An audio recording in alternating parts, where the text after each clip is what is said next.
आने का तो अलग ही मज़ा होता है भाई।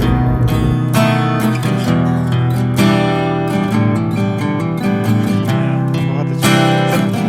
हेलो नमस्ते सलाम, मेरा नाम है Nikhil and welcome to the road to heaven. अभी मैं हूँ कच्छ में, रन ऑफ कच्छ जा रहा था। अभी रोड टू हेवन हूँ, कच्छ एक्सप्लोर कर रहा हूँ। तो मैं अहमदाबाद से कच्छ कैसे पहुँच गया उसको पहले देखते हैं। तो चलिए शुरू से शुरू करते हैं। तो अभी मैं अहमदाबाद जंक्शन पे, और यहाँ पहुँच गया 10 बजने वाले, 10 बजे डॉट में पहुँच गया। ट्रेन का वेट कर रहा हूँ। यहाँ से चलने वाले हैं हम लोग भुज, ट्रेन नंबर 09037, बांद्रा भुज स्पेशल सुपरफास्ट स्पेशल में। और उससे हम लोग भुज चलेंगे और फिर भुज से हम लोग आगे बाई रोड देखते हैं किस तरीके से जा पाते हैं आगे की जो जर्नी, अगले डेस्टिनेशन वो भुज पहुँच के बता दें। थोड़ी सी नर्वसनेस हो रही है, तो वो होती है, हर बार होती है जब भी जर्नी स्टार्ट करते हैं, क्योंकि ना तो उस जगह के बारे में कुछ भी जाना है, बस एक रफ़ आइडिया है। हर जर्नी में तो यही होता है, एक रफ़ आइडिया होता है, बस एक टिकट होती है और वहाँ पहुँचते हैं और फिर उस लोकेशन को एक्सप्लोर कर देते हैं। चलिए एक एडवेंचरस जर्नी पे चलते हैं। यहाँ चलने के लिए अभी उसमें पूरी थर्ड AC की कोच नहीं होती है। 11 बजे तक हम लोग यहाँ से निकलेंगे और फिर आराम से सोएंगे और सुबह पहुँचा देंगे वहाँ। और सुबह उतरने के बाद वहाँ से बस की जर्नी होगी लगभग 2-2.5 घंटे की। तो वो से 80 से 85 किलोमीटर की दूरी है जहाँ हमें जाना है। तो चलिए शुरू करते हैं जर्नी को। बस इंतज़ार कर रहे हैं अभी ट्रेन के आने का, वो आती है फिर जर्नी स्टार्ट करते हैं।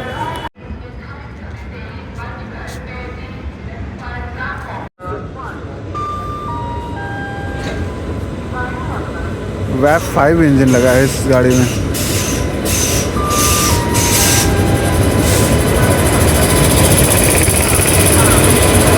ट्रेन आ गई हमारी।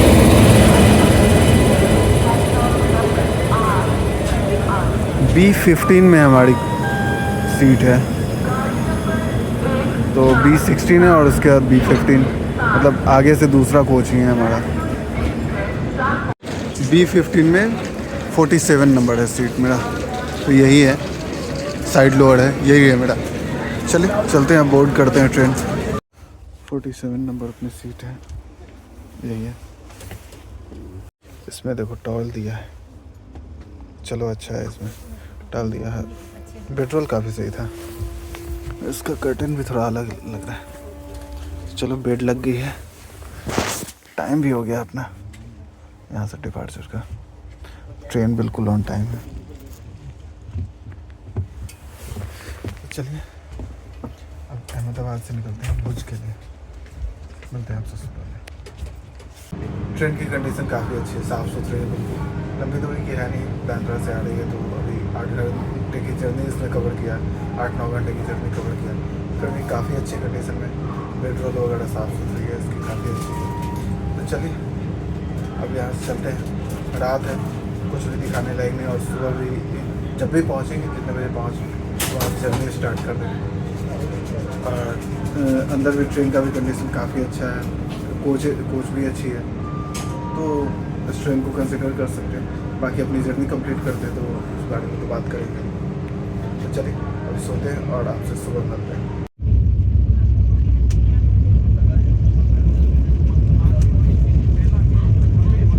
सुबह के 6 बज रहे हैं और हम पहुंच गए हैं अभी भुज। देखो अभी कितना अंधेरा है, 6 बज चुके हैं, 6 से ज़्यादा टाइम हो चुका है।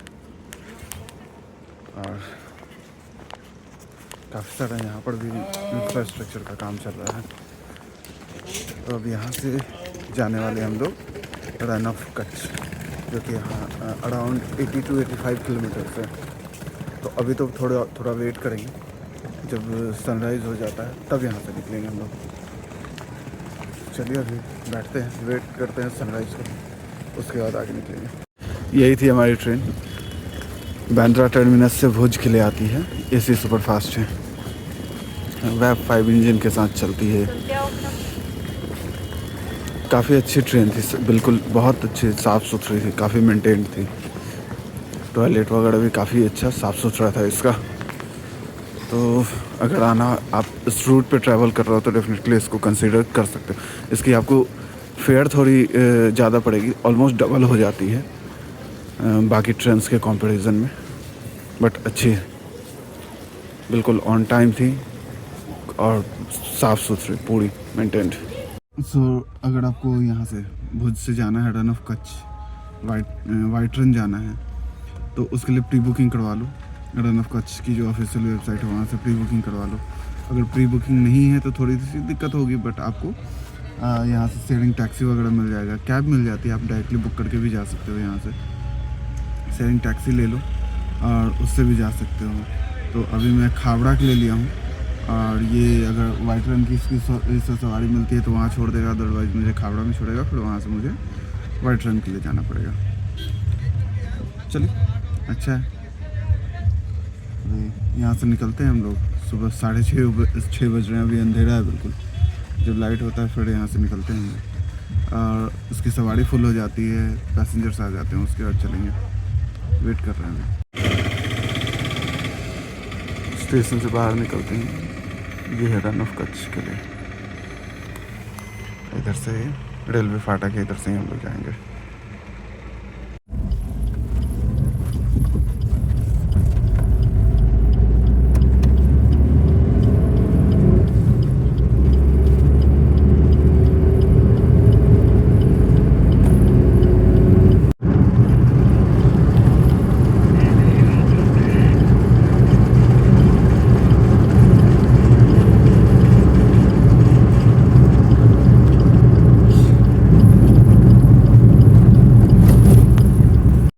सुबह के 7 बज गए हैं और अब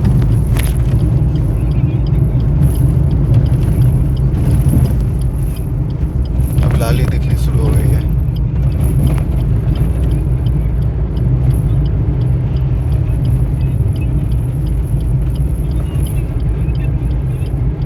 थोड़ी देर में सनराइज होगा।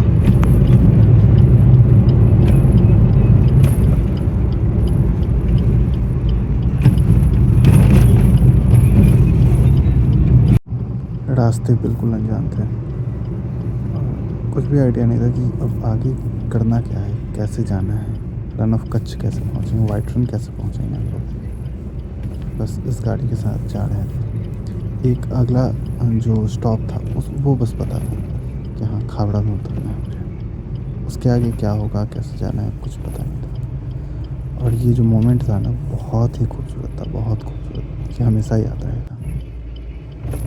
पूरा हॉरिजॉन जो था ना इस ऑरेंज कलर में चेंज हो रहा था,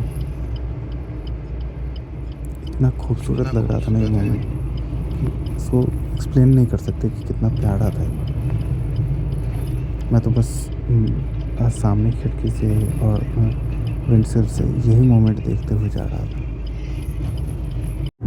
एकदम से देखो पूरा धुंध आ गया, कोहरा आ गया पूरा।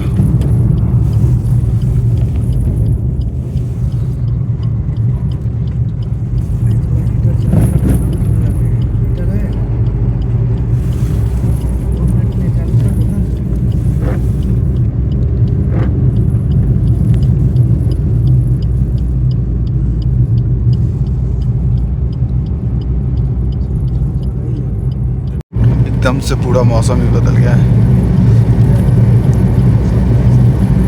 पूरा क्लियर आ रहा था और फिर अचानक से बिल्कुल धुंध आ गई और इधर टेम्परेचर भी ड्रॉप कर गया, ठंड लगने लगी इधर, तो फिर हीटर चलवाया गया। देख रहे हो सामने कुछ भी नहीं दिख रहा है, कुछ भी नहीं। कितनी डेंस फॉग है।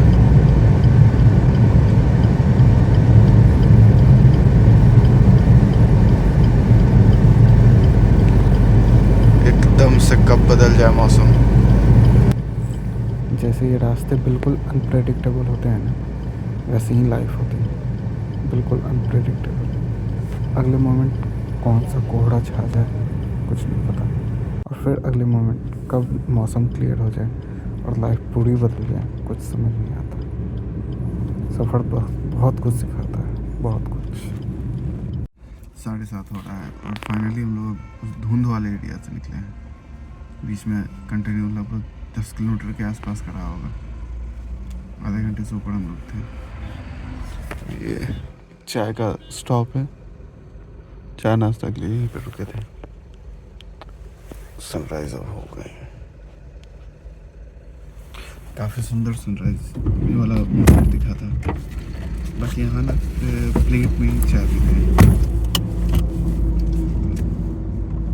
चलिए, अभी वाइट रन यहाँ से लगभग 30 किलोमीटर की दूरी पे है और यहाँ से ही आपको ना रिसोर्ट वगैरह स्टार्ट हो जाती है, जो टेंट टाइप का बनाया हुआ रहता है। वैसा ही जैसा आपको टेंट सिटी में मिलता है वैसा ही रिसोर्ट वगैरह आपको इधर भी मिलना स्टार्ट हो जाएगा।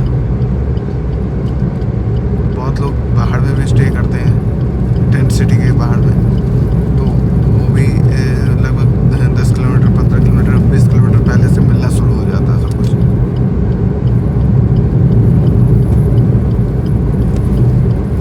इधर क्लियर है पूरा मौसम। ये पूरे रास्ते ना बिल्कुल अलग ही थे। लैंडस्केप रातों रात बिल्कुल बदल चुका था। कल रात जब अहमदाबाद से चले थे तो कुछ और था लैंडस्केप, और आज बिल्कुल अलग था।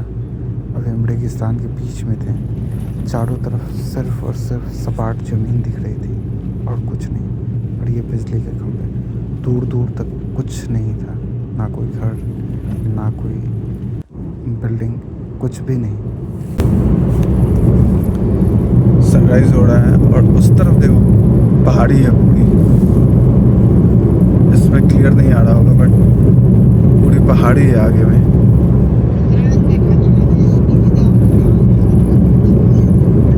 खांडवा यहाँ 7 किलोमीटर और है खावड़ा।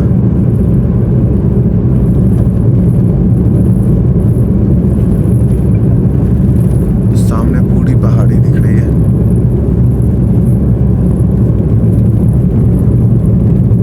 तो ये भैया हैं और इन्हीं के साथ हुआ, अब इन्हीं के साथ हम भुज से आए हैं। और ये है खावड़ा है ना। और यहाँ से जाने वाले कहाँ है? धौलाविला वाइट रन फिर भुज। तो जो आप देखते हो ना रोड टू हेवन जो बोलते हैं कि दोनों तरफ से पानी होती है, बीच से सड़क जो जा रहा होता है, वो वहाँ जाने वाले हम लोग। तो यहाँ से 51 किलोमीटर के अराउंड है वो। तो चलिए चलते हैं अभी, और यहाँ से हम लोग धौलाविला चलते हैं पहले, उसके बाद फिर हम चलेंगे वाइट रन।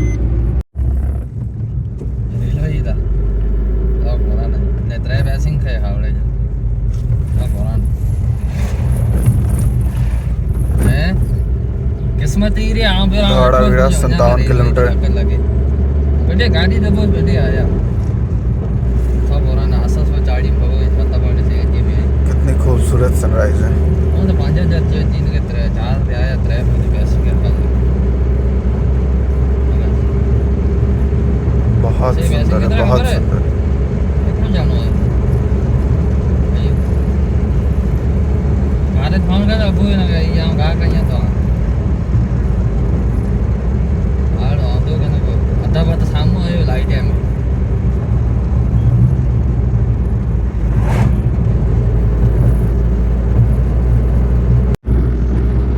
पूरी पहाड़ी है ये तो।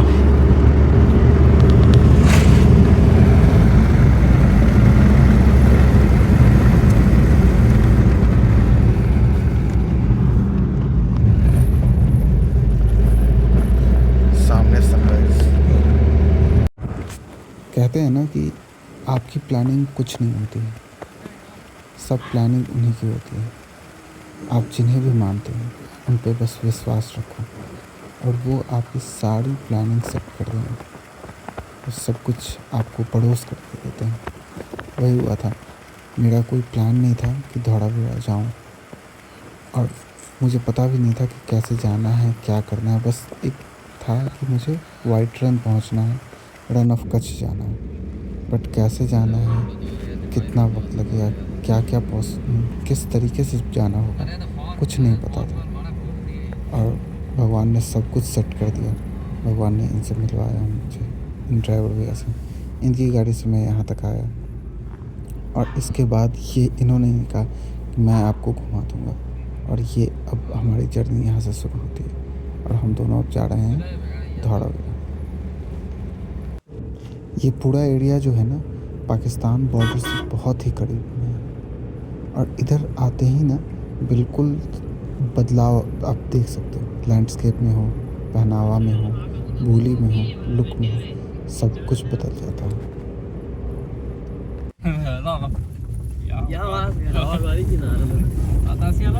ना मारे जो तो मुखे चौंदा होटल मुखे चौंदा ऐसी ना એને નક્કી ગયે और અમદાવાદ છાડનું હોય એલવેસ અરે અમદાવાદ એટલે યા માસ નક્કી ગયે છે અમદાવાદ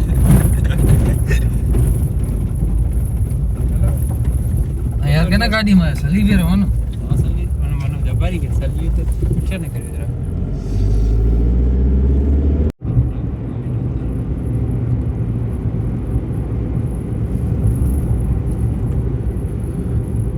तो कौन खासा ना दिखाते और यहाँ स्टार्ट होता है रोड टू हेवन।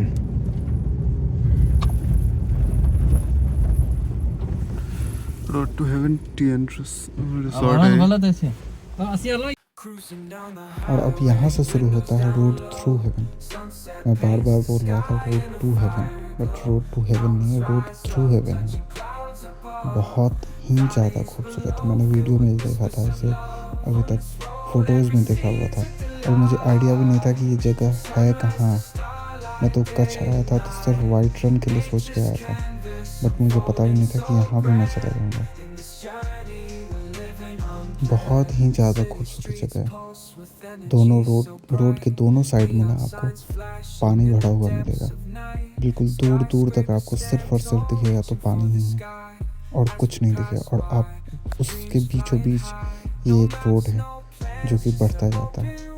इतना खूबसूरत लगता है ना इस रोड पे ड्राइव करना, तो मैं बता नहीं सकता। अगर आप इस रोड पे खुद ड्राइव कर रहे हो ना तो उसकी फील ही अलग होती है। अगर आप बाइक से आ सकते हो तो डेफिनेटली बाइक से आओ, क्योंकि वो एक अलग ही पर्सपेक्टिव देता है, एक अलग ही फील होता है इसमें।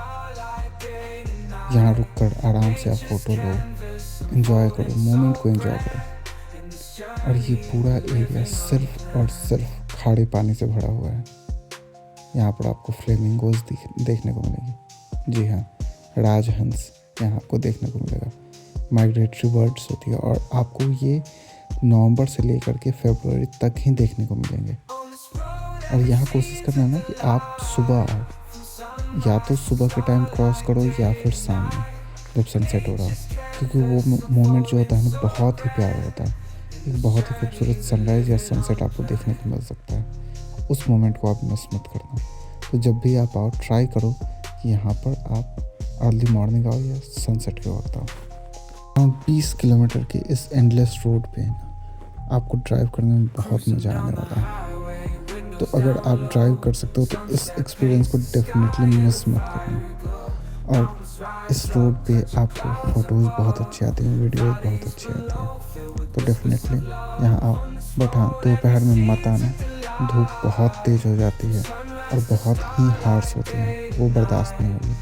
और फरवरी मार्च के बाद तो खैर इधर आना ही मुश्किल है, क्योंकि इतनी गर्मी होती है कि आप यहाँ आ नहीं सकते। तो अगर आपको यहाँ रोड थ्रू हेवन आना है तो डेफिनेटली नवंबर से फरवरी तक का टाइम रखो और कोशिश करना कि सनराइज़ या सनसेट के वक्त है। बाकी ड्राइव करने में बहुत अच्छा लगता है यहाँ पे। तो ये है रोड टू हेवन। और वहाँ देखो कितनी खूबसूरत लग रही है भाई, सारे पक्षी उड़ रहे हैं। ओ माय गॉड, गजब सुंदर लग रहा है, बहुत खूबसूरत।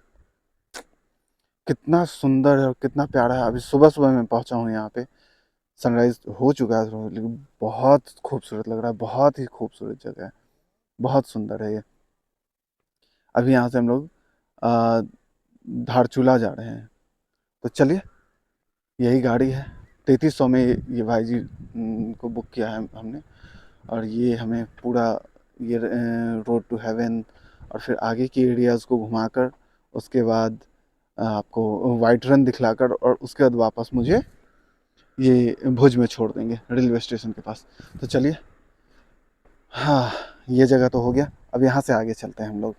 Cruising down the highway, bridge के उस windows तरफ खत्म down हुआ, फिर low, ब्रिज के sunset जैसे ही paints क्रॉस the किए फिर से sky स्टार्ट in हो a गया fire glow. Road through Mountains heaven. rise up, touching clouds above. Valleys काफी लंबा below, स्ट्रेच filled है। with whispers of love. On this road, every seed's a delight. From sunrise to starlight, day to night. Nature's canvas unfolding so grand. ये बस एक छोटा सा bridge और उसके आसपास का एरिया नहीं आता है जहाँ पे आपको खाली मिलेगा। फिर स्टार्ट हो जाता है रोड। और यहाँ देखो फ्लेमिंगो, राजहंस जैसे बोलते हैं। Dreams flying high, no maps, no plans, just an open road. Wherever it leads, we'll happily go. Each sight, each sound, a memory to keep in this adventure.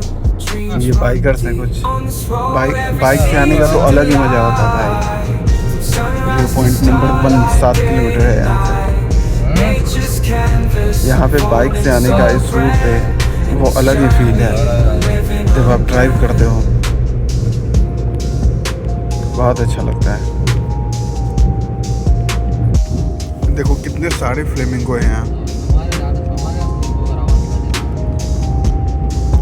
अब वो पानी के नीचे सिर डाल के क्या करते हैं, किसी को पता हो तो बताना। और पानी का डेप्थ यहाँ क्या होता है ये भी बताना भाई। समंदर का पानी है ये।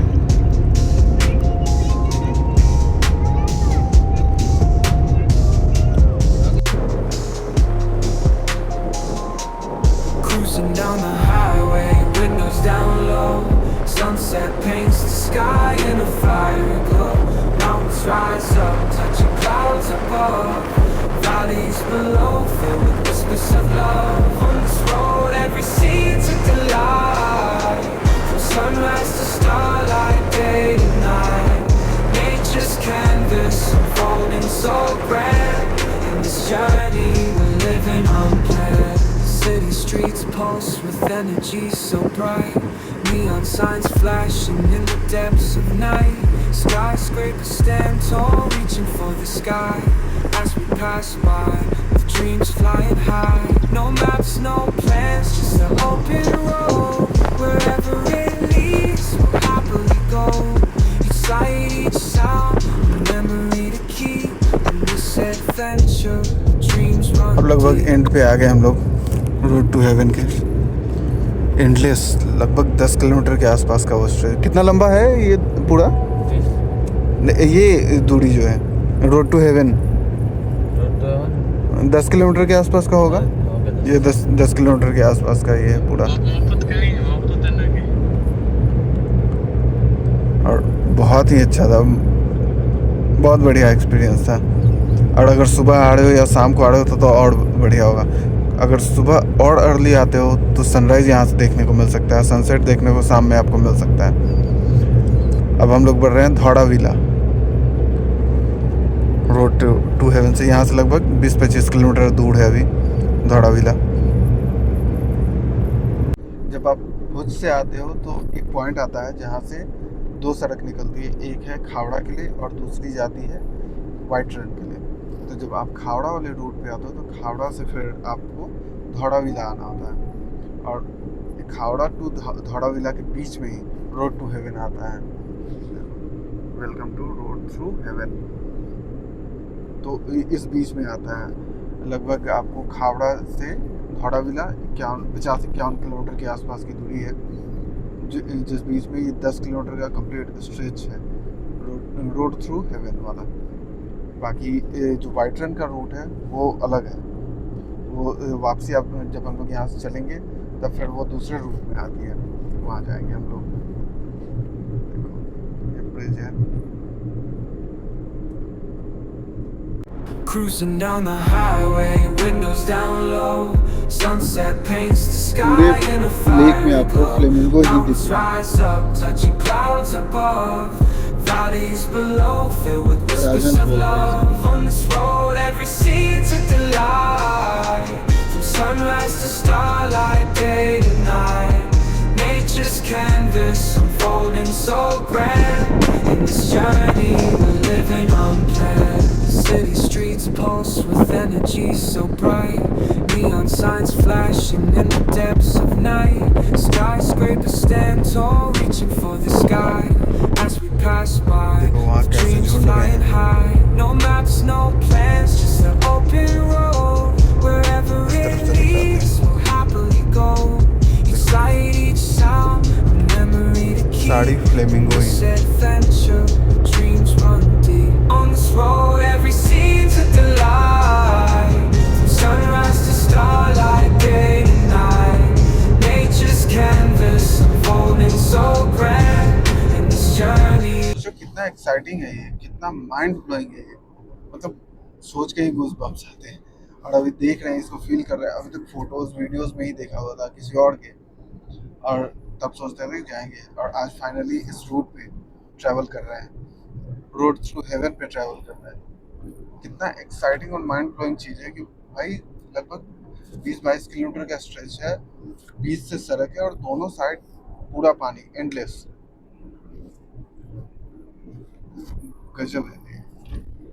और अभी तो पानी है, और जब जैसे ही गर्मी स्टार्ट होगी तो ये पूरा का पूरा नमक बन जाएगा। वो सोचो कि वो कैसा रहता होगा उस वक्त, तो आना भी मुश्किल होगा यहाँ पे। कितनी गर्मी होती होगी, और जो रिफ्लेक्शन होता होगा सनलाइट का, उसकी वजह से क्या कितनी मुश्किल होगी यहाँ आने के लिए। बहुत बहुत सुंदर। और यहाँ आना हो ना तो कोशिश करना कि सुबह में आओ, सुबह में इस रोड पे चलो, बहुत प्यारा आएगा। सुबह या शाम जब सूरज नीचे हो, बहुत प्यारा आता है यहाँ पे। और यहाँ एंड होता है रोड थ्रू हेवन।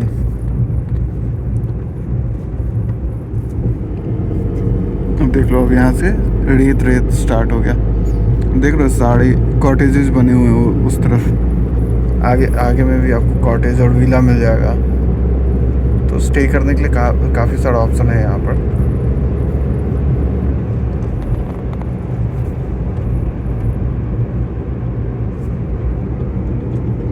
फोटोज़ वगैरह काफ़ी सही आती है।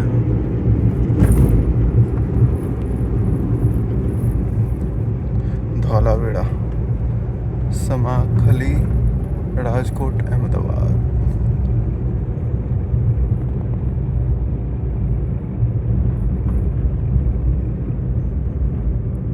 इधर से अहमदाबाद के लिए भी निकल सकते हैं हम लोग। Welcome to Dholavira. 5 किलोमीटर है अब यहाँ से धौलावीरा। ये देखो सारे रिसोर्ट्स वगैरह शुरू हो गए हैं। ओह, वंडर विथ स्काई यहीं पे है।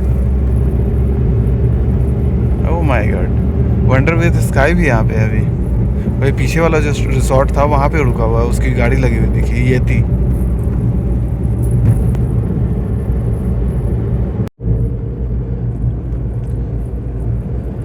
ये पूरा एक गांव है, धौलावीरा गांव है ना, पूरा एक गांव है धौलावीरा। और ये पूरा एरिया फेमस हो गया रोड थ्रू हेवन की वजह से, मेन रीज़न है वो। बाकी धौलावीरा में आपको फोर्ट्स वगैरह हैं। अब चलते हैं, अभी दिखलाते हैं धौलावीरा में क्या क्या है।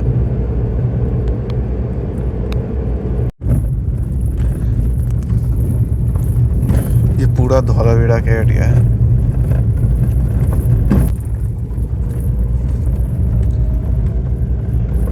और ये जो दीवार बनी है, ये सरकारी बनी हुई है या लोग खुद से बनाते हैं? वैसा जो सड़क किनारे है बाउंड्री वाली, ये वाला? हाँ सरकारी है ना। अच्छा, पूरे में बना हुआ है।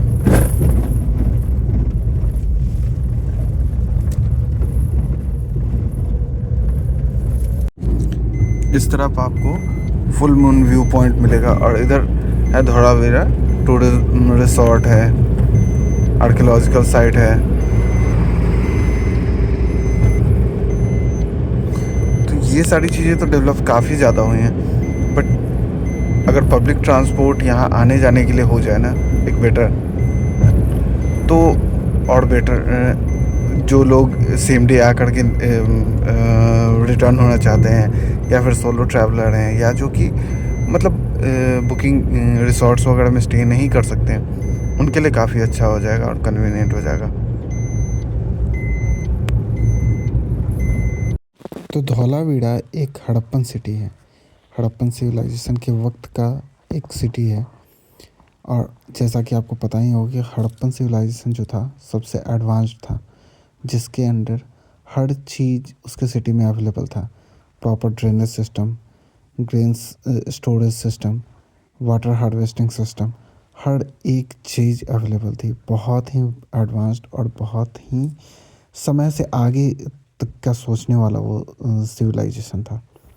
चलिए चलते हैं और अब अंदर आपको दिखलाते हैं कि उस वक्त का जो किस तरीके का स्ट्रक्चर होता था और कैसा शहर होता था। जो कुछ भी आर्कियोलॉजिकल सर्वे में निकला है वो दिखलाते हैं। तो चलो एंट्री अब लेते हैं। और ये धौलावीरा हड़प्पन सिटी, इसके बारे में डिटेल्स दिया हुआ है। आप स्क्रीनशॉट ले करके और इसे पढ़ सकते हो या पॉज करके पढ़ सकते हो। चलो अंदर चलते हैं अब। यहाँ आप अकेले नहीं, अगर किसी के साथ आ रहे हो ना, ज़्यादा मज़ा आएगा आपको, क्योंकि अकेले अकेले कहीं भी घूमने में थोड़ा बहुत होता है, परेशानी होती है। या फिर कुछ जगह ऐसे हैं ना कि जहाँ पर कोई साथ में होता है ना, तो आपके लिए थोड़ा इजी हो जाता है, कन्वीनियंट हो जाता है आने जाना। अब फोटोज़ लेना हो, वीडियोज़ लेना हो, शॉर्ट्स लेना हो, तो उसके लिए आपके साथ अगर कोई है वैसा जो कि ले सकता है फ़ोटो या वीडियो, या फिर आप उसे समझा सकते हो, तो ईज़ी हो जाता है। अब जैसे भाई मेरे साथ है जो ड्राइवर है, तो इसे मैं बता रहा हूँ, बट वो उस मतलब उस तरीके से नहीं सोच पा रहा है, समझ पा रहा है, जिसके कारण वो फ़ोटोज़ या वीडियोज़ जैसा मैं चाहता हूँ वैसा नहीं ले पा रहा है। बाकी देखो ये सारी, ये मतलब एक कंटेक्चुअल व्यू बनाया गया है। धौलावीरा टाउन इस तरीके की थी।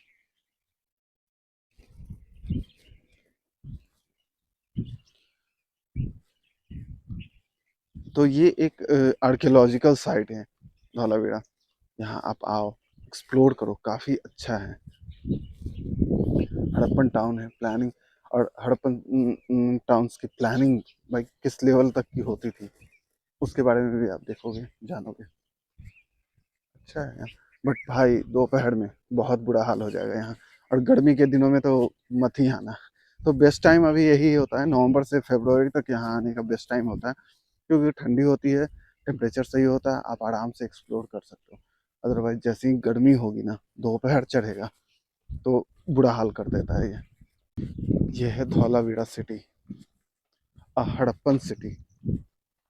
पूर्वी जलाशय, ये रिजर्वोयर था, इस रिजर्वोयर जहाँ पर पानी वगैरह स्टोर होता था। जो बरसात में पानी होता था वो सारा स्टोर यहाँ पर होता था और उसे बाद में यूज़ करते थे। तो काफ़ी एडवांस्ड लेवल की प्लानिंग थी उनकी। जो सिटी था कम्प्लीटली प्लान्ड था। अभी देखो यहाँ पर काम चल रहा है, तो काफ़ी एडवांस लेवल की प्लानिंग थी उनकी। सिटी प्रॉपरली प्लान्ड होता था, सीवेज होता था, वाटर हार्वेस्टिंग सिस्टम होता था, प्रॉपर जो चीज़ें अभी हम सोच रहे हैं ना, या फिर जिसको करने के लिए सोचते हैं, वो सारी चीज़ें उन लोगों ने कर रखी थी। तो बहुत ही प्लान्ड और बहुत ही बेहतर सिटी होती थी उनकी।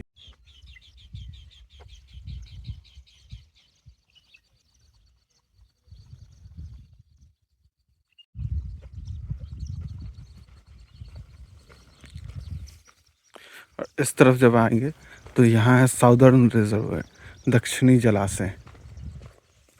मतलब हर कोने पर, हर तरफ ना एक रिजर्वोयर बनाया हुआ था उन लोगों ने, जहाँ पर पानी को स्टोर करते थे वो।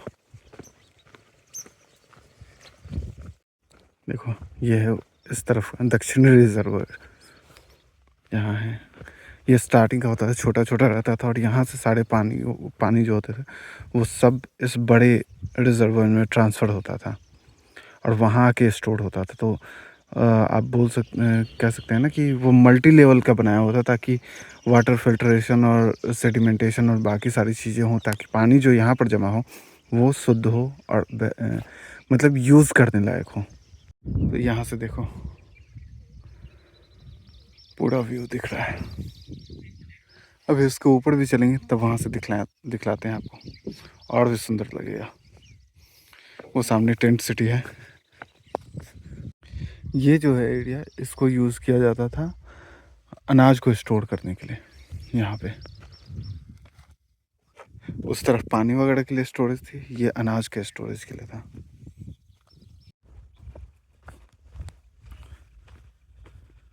सो घूमते घुमाते हुए ऊपर आ गए हम लोग। और ये वर्कशॉप एरिया है। ये सब जो भी घेरा हुआ है ना, ये सब कुछ कुछ वर्कशॉप का एरिया है। कुछ बनाने के लिए जो वर्कशॉप होता था उसका एरिया है पूरा।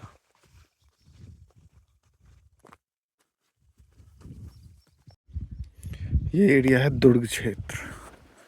चलते हैं यहाँ ऊपर, यहाँ से देखते हैं। यहाँ से आएगा नज़ारा पूरे एरिया का।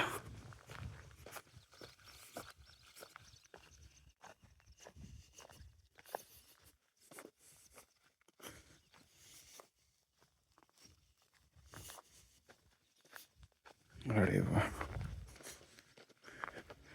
कितना सुंदर लग रहा है।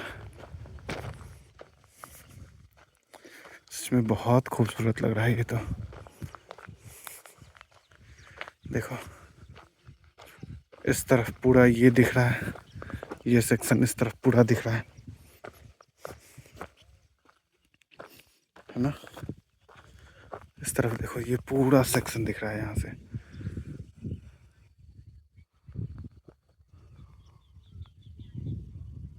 और कितनी अच्छी हवा लग रही है यहाँ पे। ओहो,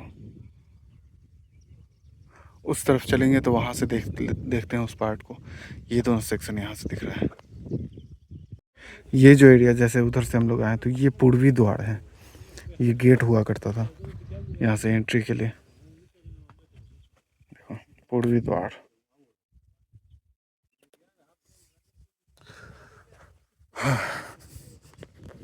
यहाँ से राजा एंटर करते थे इस पूरे एरिया में। ये देखो स्टॉर्म वाटर ड्रेन यहाँ पर बना हुआ था। ये जो एरिया है, स्टॉर्म वाटर सारा, मतलब drainage system, water harvesting system, हर चीज़ बनी हुई थी। काफ़ी एडवांस्ड और रिच सिविलाइजेशन था ये।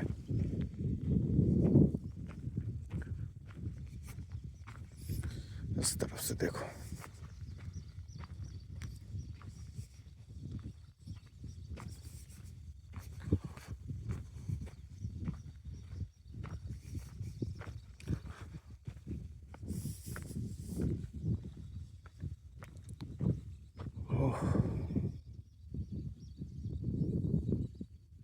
कितना सही लग रहा है।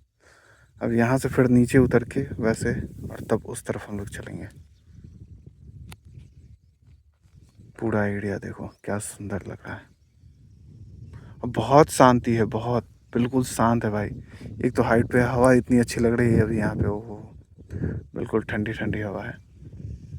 और उसके बाद ये बिल्कुल शांत है। चिड़िया चहचहा रही, वो आवाज़ सुनाई दे रहा, हवा बह रही, वो समझ में आ रहा है। कितना शांत है, बहुत अच्छा लग रहा है। यहाँ से तो कब कब से बैठे हुए हैं यहीं पे। इतना अच्छा लग रहा है ना कि जाने का मन नहीं हो रहा है। यहीं पे बैठे हुए थे, बहुत अच्छा लग रहा है। चलो अब चलते हैं दूसरे साइड, चलते हैं उस तरफ। अब ये एरिया जो होता है, ये बड़ा सा मैदान जो है वो स्टेडियम होता था। वो पूरा एरिया बैठने के लिए और राजा के लिए था। ये स्टेडियम हुआ करता था और सामने होती होगी जनता के लिए।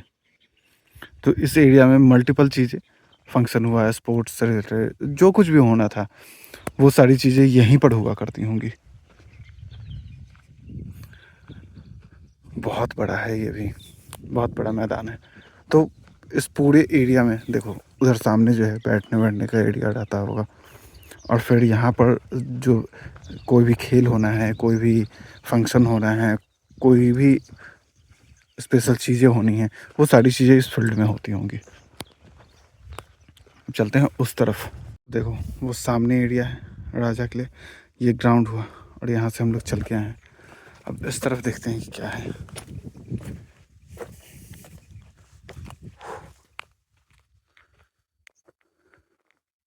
इधर का पता नहीं चल रहा भाई।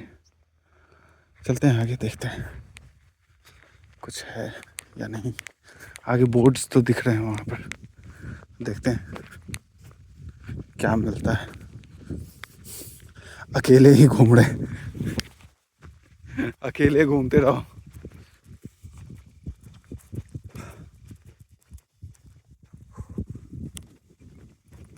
हवा बहुत अच्छी चल रही है जिसकी वजह से ना बिल्कुल फील नहीं हो रहा, नहीं तो चढ़ना उतरना काफ़ी हो रहा है यहाँ पे। ये है मिडिल टाउन, ये मिडिल टाउन एरिया है। अकेले रहो ना तो थोड़ा सा सोचना पड़ता है कि यार आगे जाऊँ या नहीं जाऊँ, क्या करूँ, क्या कर सकते हैं क्या नहीं कर सकते हैं, क्योंकि बहुत कुछ सोचना पड़ता है अकेले रहने पर। अगर कोई साथ में है तो आपको उतनी फिक्र नहीं होती, उतनी टेंशन नहीं होती, बट अकेले में थोड़ा सा संभलना पड़ता है। ये पूरा मिडिल टाउन एरिया है, इसके आगे नहीं लगता कि कुछ है इस तरफ। तो चलते हैं दूसरे साइड या उस तरफ चलते हैं और उधर देखते हैं क्या है। एक गाइड ले लेना चाहिए था मुझे, गलती किया मैंने गाइड नहीं लिया। मैं सोचा कि फटाफट जाते हैं, घूम कर निकलते हैं, बट बहुत कुछ जानने के लिए और सीखने के लिए है यहाँ पे। तो एक गाइड ले लेना ज़्यादा अच्छा रहेगा। गाइड ले लोगे तो ज़्यादा बेटर रहेगा और तुम डिटेल्स में चीज़ों को जान पाओगे। वो चीज़ों को बेहतर बता पाता है क्योंकि वो उस बारे में जान रहा होता है, आपको पता नहीं होता। आप बोर्ड्स पे पढ़ते हो, बाकी बेसिक चीज़ें ही पता चलती हैं आपको, लेकिन मेन चीज़ें जो हैं, जो डिटेल्स में बता पाएगा कि कौन सी चीज़ क्या है, किससे रिलेट कर रही है, वो गाइड बताएगा। तो गाइड ले लेना ज़रूर, क्योंकि बहुत कुछ है यहाँ जानने के लिए। अब इधर नहीं लग रहा है कि और कुछ है, ये लकड़ी लग रहा था कि सांप है। इधर कुछ और आगे नहीं लग रहा है, जंगल जैसा है, तो आगे नहीं जाते हैं, चलते हैं उस तरफ। ये तो पूरा वर्कशॉप एरिया है ये जो है। इसके नीचे चलते हैं तो क्या है, पूर्वी द्वार मध्य नगर। ये गेट हुआ करता था, जो मध्य नगर था, जो मिडिल टाउन था, उसकी एंट्री का ये गेट हुआ करता था। और ये हो गया लोअर टाउन। ये पूरा जो है लोअर टाउन का एरिया है। ये देखो नाला बना हुआ है।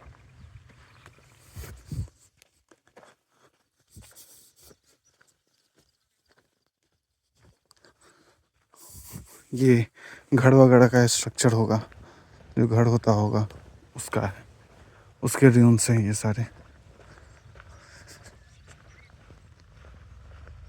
ये पूरा एरिया जो है ये लोअर टाउन का एरिया है।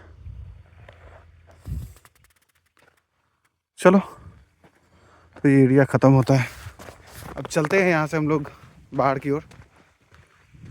जो भी था यहाँ का आपको दिखला दिया है, एक जितना मेरी समझ में आया उतना ओवर एक वॉकओवर आपको दे दिया है यहाँ का। यहाँ आओ तो मेरी वाली गलती मत करना, गाइड ले लेना, वो बेहतर बता देगा आपको।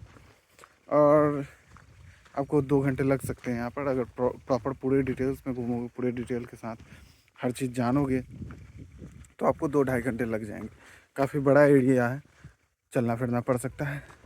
अपने साथ पानी ज़रूर रखना, क्योंकि अभी धूप हो रही है जैसे, तो फील नहीं हो रहा। हवा चल रही है बहुत अच्छी, बहुत ठंडी हवा है, तो जिस वजह से फील नहीं हो रहा। अदरवाइज़ आपको प्यास लगने की और बाकी सारी चीज़, अगर बच्चे हैं तो ज़रूर पानी ज़रूर कैरी करना है। यहाँ पे धूप बहुत कड़ी होती है, कैप वगैरह हो तो वो कैरी करना ठीक रहेगा।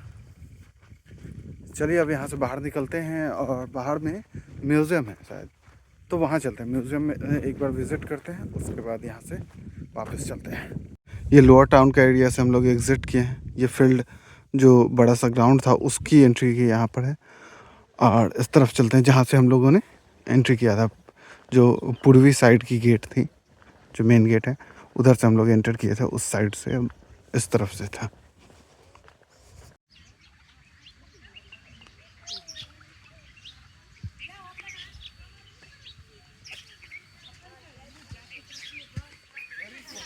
कितना अच्छा लग रहा है,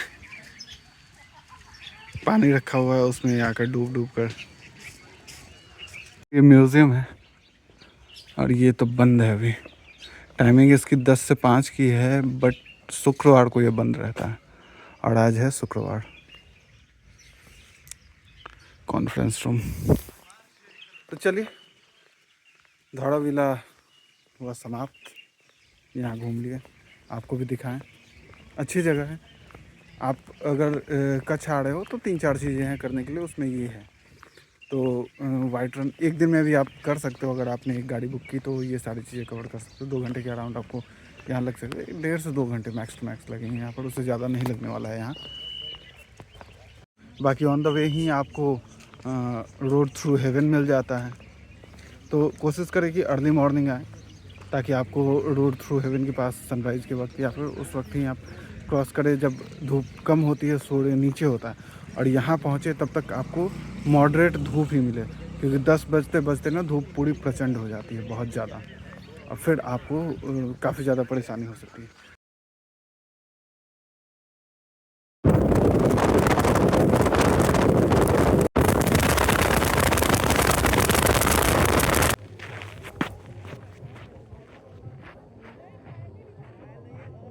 हमने जो पूरा एरिया है ना, उससे हीट जो है रेडिएट होते हुए दिख रहा है।